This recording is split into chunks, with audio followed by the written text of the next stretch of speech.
Hey guys, in this video, I'm going to show you how to integrate a Deepseek in Cursor. First, I want you to come here and download this and install, okay?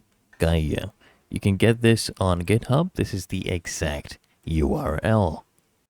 Now, after that, go ahead and open your Cursor settings. You come here to the top right, click on this gear cog to access your settings, okay?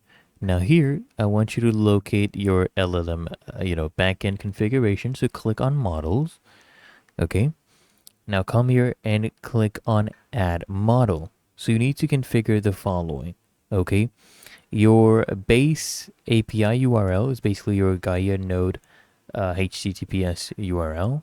Your model name should be this one right here. So we'll basically have a Deepseek R1 a llama, and make sure, guys, for the API key, you replace, okay, the API key with your own API key, right? You replace that, and then make sure you save it.